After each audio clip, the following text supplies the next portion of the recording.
Vedare tinokuchingamidzai zvekare kune chimwe chirongwa pano paZim Facebook Secrets and Confessions. Tadzoka zvekare nemamwe mamessages. Regedzai tibva tapinda mumamessages edu atadzoka takakubatirai. Pane imwe message iyo yandakatumidzirwa ichibva kuna mukoma vedu. Hei, zvakangoma hazvo vedu we. Nganzi makadi zvenyu mukoma Nashe, ndinokumbirawo kuti munge muchindiposterawo nyaya yangu nadzo nyaya idzi dzemujolo. Zvakaitika kwandiri mukoma Nashe ndezvekudai so. Inini nemhuri yangu ndakabvawo kuZimbabwe ndokubva ndazouya ndokubva ndazotanga kugarawo muCape Town. MuCape Town omu ndakasvikira kumba kwevamwe mukoma vangu avo vainge vatova nenguva yakati rebei vari muno muJoni. Saka takati tichinosvika kuCape Town kuya mukoma, basa rakabva razotanga kundinetsa zvekuti kana mukoma vakazosvikawo pakuzotoshaya kuti zvainge zvichirevei, because varungu vose avo vavainge vachiwirirana navo, vamwe vacho vainge vakatopa mukoma wangu mapromises ekuti kana munin'ina wako angouya ndinokwanisa kuti ndinge ndichimupa basa. But from the moment yandakasvika kuno kuJoni, zvinhu zvakabva zvanyanyisa kusunga. Then kumashure uko zvainge zvakambotaurika zvichinzi mudzimai wangu anenge ndiye anondipa munyama, but ndainge ndisina kana kumbogara ndaita get busy nazvo. Ndainge ndichingozviudza kuti kumberi kwazvo zvichanaka chete, asi ndaiwanzo kuti kana ndikafamba ndiine mukadzi wangu, iye mukadzi wangu aibva anzi ko madzimai madii mareurura, nekuti kureurura kwenyu ndo kunokwanisa kuzosunungura murume uyu wamugere naye. Iye mudzimai wangu panguva yacho iyoyo ainge achingoti hapana kana zvaanoziva zvaanofanira kuti ange achizoreurura. Saka tairamba tichingorarama tiri munhamo kudaro. Nenuwo mudzimai wangu semunhu wekuti ndainge ndichingomuda, izvo zvose zvatainge tichiudzwa nemaprofita ndainge ndisina kana basa nazvo. Asi takazoti tava kuCape Town, Mushure Mekunge mukoma vatanga kukomplaina kuti dai machikwanisawo kungowana zvingava zvingoriwo zvimapeace job, then movha mazotsvakawo penyu pekugara. Mukoma ava vainge vachishandisa 2 rooms, saka tichisvika pamba pavo ivo namai guru vainge vava kushandisa 1 room, then inini nemudzimai wangu ndainge tava kushandisa another room tichingorarama takadaro. Asi nekufamba kwenguva takabva tazotanga kuona kuti mai guru vainge vava kungoita mamood, ukuwo namukoma vainge vava kungogara vachingorovana namai guru tisingazivi kuti dambudziko rainge riri rei. Saka kana ugere nevanhu, kana kuri kunzi vanhu vaya, kana wakasvika pamba pavo vari vanhu vairakidza kuti vanodanana, then iwewe paunozotanga kugarapo ubva waona kuti vanhu vacho vanenge vava kungogara vachingorovana, zvinhu zvekuti zvinobva zvazotanga kukupa stresses. Kudzamara mudzimai wangu azongoita sacrifice ndokubva azongobvumawo kune kumwe kubasa uko kwaainge akambonzwa zvichinzi kwainge kuchidiwa umwe munhu anenge achishanda achigarapo.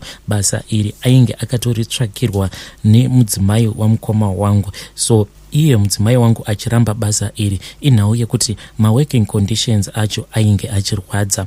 Asi amai guru vainge vakatongotsvakira mukadzi wangu basa racho iroro, iri nyaya yekuti vainge vachingotsvaka madzingiro avaikwanisa kutiita pamba pavo sevanhu vekuti tainge tagarisawo pamba pavo kwenguva yakati rebei. Mudzimai wangu akabva ati apa handisisina kana choice, regedzai ndengoita sacrifice, ndokubva azoendeswa kumuIndia kuya akabva azotanga kushanda. Asi mudzimai wangu achishanda ikoko aisabvumidzwa kudayira foni, aisabvumidzwa kushandisa foni yake.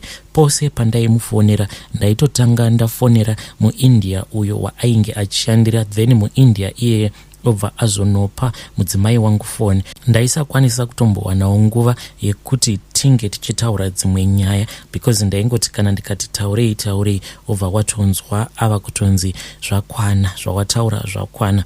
ivo maindia awa vainge vachiti vanhu vekuti vanotya kubirwa, vachiti kana kuri kunzi vakaregedza mudzimai wangu achitaura pafoni, madiro anokwanisa kuzoronga nemaboyfriends ake kana kuti neni, then tobva tazovabira. So mukoma mudzimai wangu akati awana pei yake, ivo vainge vachitomurambidza kubuda, but akabva azovanyepera kuti ainge achida kuenda kunotumidzira mari kumusha, achiti mwana ainge arwara. Akangoti achingobuda, neniwo ndainge ndakamumirira, tikabva tatongoti hauchadzokeri zvekare kubasa. Takabva tazoshandisa mari iyoyo kuti tinge tichitsvakawo pedu pekugara. Takazoti tawana pedu pekugara ende tainge tava kungowanawo tumapiece job, yainge ingoriwo mari yekungotsanzidzira ngekuti tisazofa nenzara. Tichifamba kudaro mukoma, ndo patakabva tazoendawo kune vamwe madzimai ava kuti tinge tichizozivana nawo. Inhau yekuti iye mudzimai wangu ane mamwe mazuva ekuti akabva atanga kungotaura nyaya dzekuti ndichikura zvainge zvichingonzi pandiri pane chimwe chivanhu chiripo chisina kugadziriswa. Zvino ndinofungidzira kuti maybe chivanhu ichocho chiripo pandiri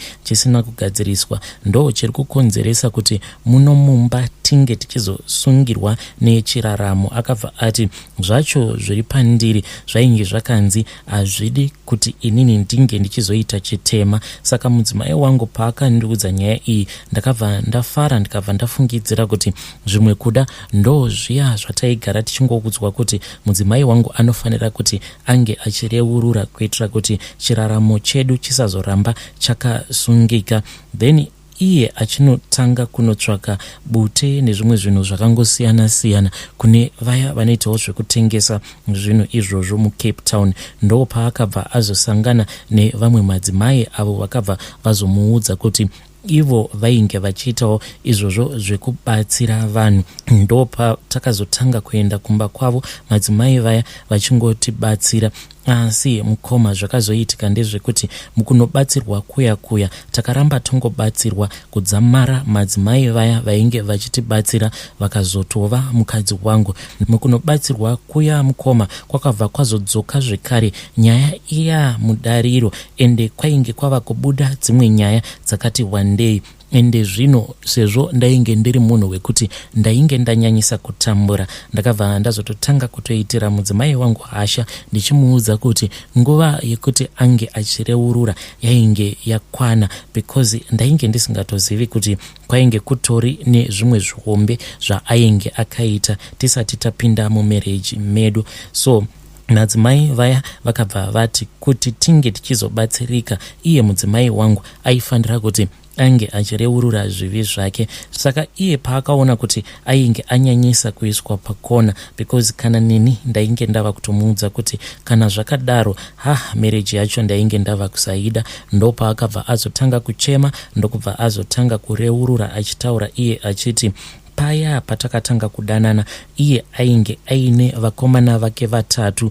Zvino pavakomana vake vatatu ivavo vaainge achidanana navo ainge asati aita sarudzo yake, asi akazoti aita sarudzo yake ndokubva azoona kuti inini ndainge ndiri munhu ainge ava machuwa ari responsible. Asi dambudziko rakaitika nderekuti tiri vatatu kudaro ainge achisangana nesu tose pabonde, saka akabva azoona kuti ainge abatira pamuviri. This was after ndatomutizisa, ende iye achinogara pasi akabva azoona kuti pamuviri pacho paainge ainapo painge pasiri pangu. Iye achitaura anoti ndakazosara kumutizisa, asi mimba yake yainge yatova ne1.5 month.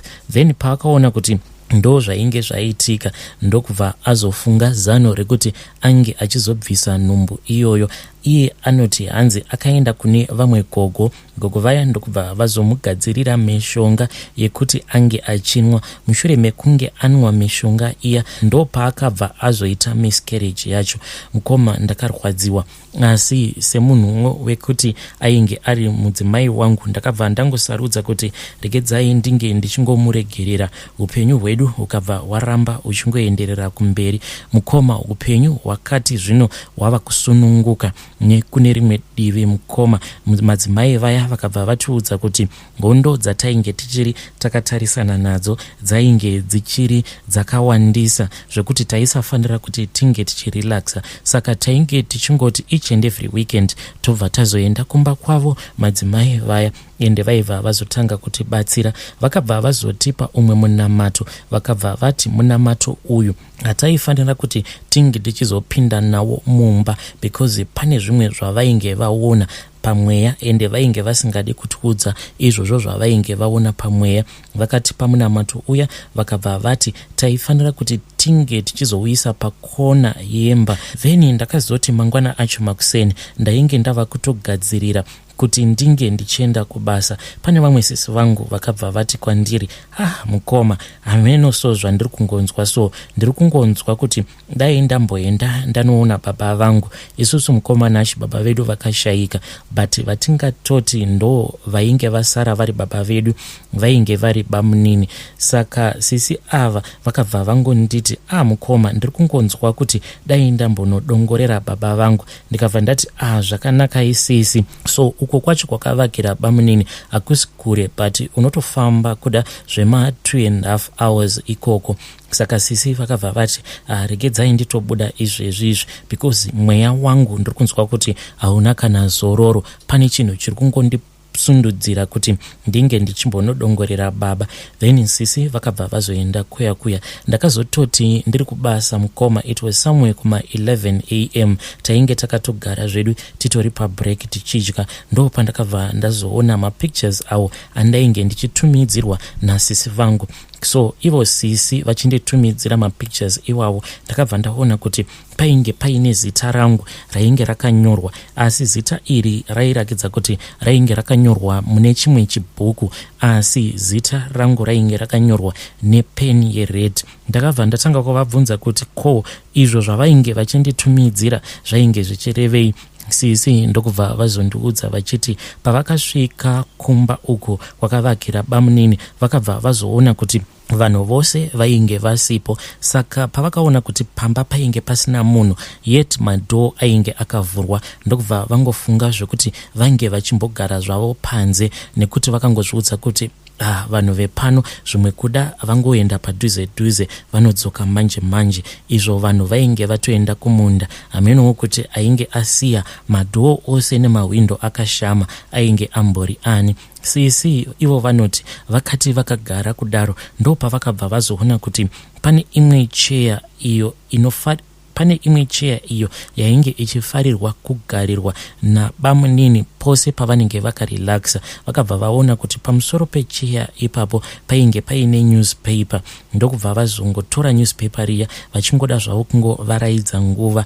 Then vakazoti vavhura newspaper riya ndokubva vazoona kuti pakati penewspaper painge paine kadhayari kainge kari kadiki. Kunoverenga kadhayari kaya ndokubva vazoona kuti mukati mekadhayari ikako mainge makanyorwa zita rangu ende rainge rakanyorwa nepeni dzvuku. Ndo mapictures iwawo awo avainge vanditumidzira. So ndakati ndaona zvose izvozvo ndokubva ndazoforwardira mudzimai wangu zvose izvo zvandainge ndaona. Then iye mudzimai wangu akabva azoforwardira madzimai vaya vainge vachitibatsira. Then vakabva vati ndizvo zvacho zvavainge vakaona mumweya. Vakabva vati zvamazvionera muri moga aiwa zvakanaka, saka muri kuda kuti ndinge ndichiita sei?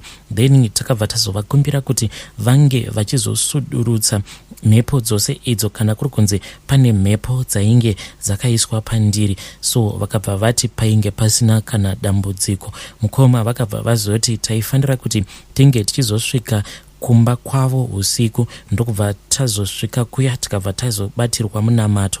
Vakabva vati zvakanaka, kana mazosvika kumba mobva mazobvisa muteuro uya wandakakupai, ndichikuudzai kuti muteuro iwoyo haufaniri kuti unge uchizopinda mumba. Vakabva vatirakidza nzira idzo dzataifanira kuti tinge tichizourasa muteuro iwoyo nadzo.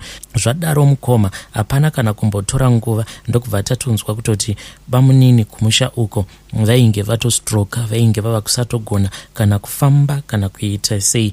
Then inini sezvo ndainge ndiri munhu wekuti ndainge ndakamboendesa maCVs angu kumakambani akasiyana siyana, ndakabva ndatoona mafone calls ava kunaya, zvichirevera kuti ivo bamunini ndivo vainge vakabata chiraramo changu. Ndakati ndaenda kuma-interviews kuya mukoma, wanikwe ndatobudirira, ndokubva tatotanga kutorarama kaupenyu kedu kainge kari nani inini nemudzimai. Asi ndakazoti ndaita mari zvino mukoma, ndo pandakabva ndazotanga kuti kufunga each and every day. Ndainge ndava kungogara ndichingozvibvunza kuti saka mudzimai wangu anorevera iye kuti at that time pandainge ndichizviudza kuti inini paari ndiri ndega, iye ainge achitodanana nevamwe vakomana vaviri ende ainge achisangana navo vose pabonde at the same time, kuzotosvika achizotondinyeppera zvekuti akazotonditizira apo ainge aitori neimwe nhumbu yeumwe mukomana uyo waainge achidanana naye.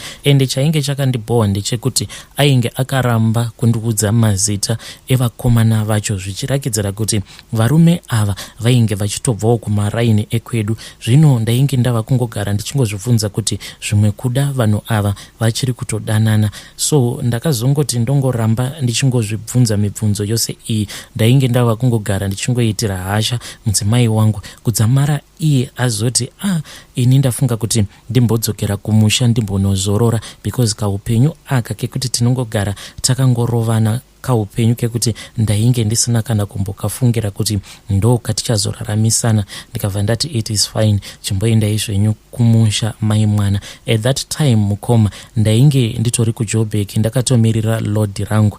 Iye ndokubva asimuka zvake achibva kuCape Town achienda zvake kumusha, ende akati achinopinda mubhazi ameno kuti madzimai vaya vekutibatsira avo vakazoguma vava mukadzi wangu vakazviziva sei, because vakabva vazototanga kutotaura neni. Vachitaura neni vainge vachitondiudza kutoti ivowo vatori munzira vari kuuya kuJoburg, because vane vamwe sisi vavo vavainge vachida kuona zvekare, vainge vachida kunohodha mamwe madresses avo kuDragon City. Saka vainge vachikumbira kuti by the time yandinozodzokera kuCape Town ndinge ndichizobatana navo, because vanenge vaine luggage yakati one day. Ndakabva ndati it is okay kana kuri kunzi munokwanisawo kuzobatana neni, because inini ndinotokontrolewa nemalords, ende kana kuri kunzi malords acho akanonoka ameno kana muri willing kuti munge muchizondimirira.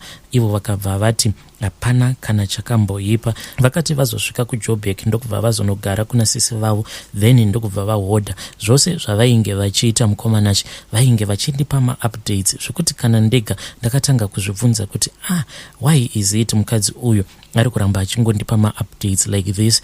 Munhu akabuda obva atotaura kutoti ndambosvika kumashops, ndadzoka kumba, zviya zvekuti akurakidze kuti ikoko kwaari haana kufambira zvikomba.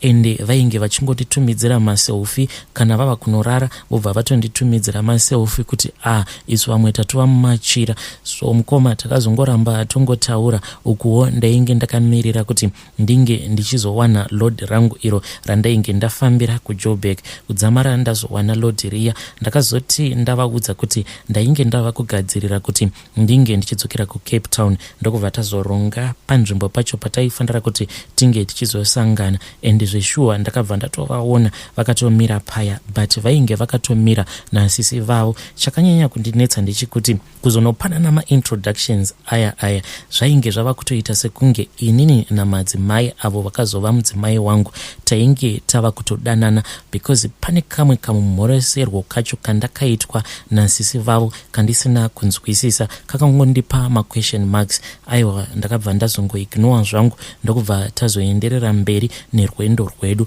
Tichinofamba uyo mukadzi uyo akazoita mukadzi wangu ainge ava kungoita kamwe kakungoshora kaainge ava kungoita pamudzimai wangu, zviya zvekundionesa kuti kana ndikaramba ndiine mudzimai wangu hakuna kana kwandaizokwanisa kuenda neupenyu, sezvo iye mudzimai wangu ainge akateura ropa. Sezvo madzimai ava mukoma vainge vakanyanyisa kutibatsira, ndakabva ndazotanga kubheliva mashoko ose avo avainge vachindiudza zvichibudikidza zvekuti before I could realize it, inini navo tainge tava kutodanana. And mind you, at that time mudzimai ainge ari kumusha. Mudzimai zvino akazoti oti please chenditumidziraiwo mari ndinge ndichidzoka.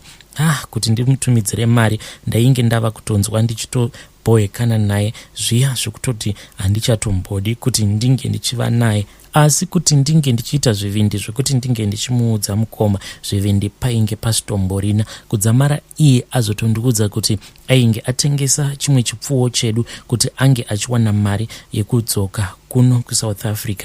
Ndakazoti ndataura nemudzimai wangu uyo wandigere naye pari zvino kuti mudzimai wangu ainge ava kudzoka. Iye akabva ati kana iriyo yawanga uchigaya kuti tinoita zvatinoita, Mushure Mekunge taita zvatinoita, obva wazotumidzira mudzimai wako mari kuti iye ange achidzoka kuno, manje wairasa, because it's either wotoita barika kana kuti wotoramba mudzimai wako.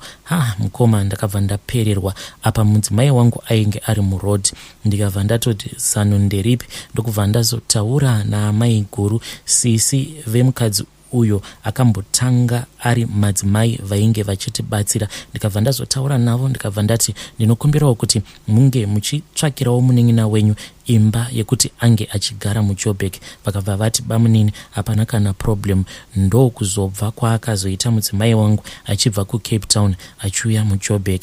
Iniwo ndikabva ndati zano nderipi, painge patori neumwe murungu uyo wandainge ndakatogara ndataura naye. Ndikabva ndamuudza kuti aiwa, now I was ready kuti ndinge ndichiuya kuzomushandira kunyange zvayo pay yacho yainge iri shoma. Ndikabva ndatongosiya track. Mukoma ndakangoburuka mutrack ndokubva ndatoloka track ndikatongosiya makii ipapo. Mukoma ndikabva ndatotanga kutoshanda kune imwe kambani. Nanhasi uno mukoma ndigere nemudzimai wangu wandigere naye. Vedare ndo message iyo yandakatumidzirwa ichibva kuna mukoma vedu. Zvakangoma hazvo vedu we. So mukoma vedu ava ndavabvunza kuti saka chii chakazoitika kuna mai guru.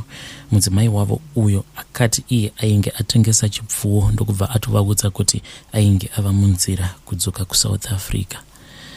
Zvakangoma hazvo vedu we.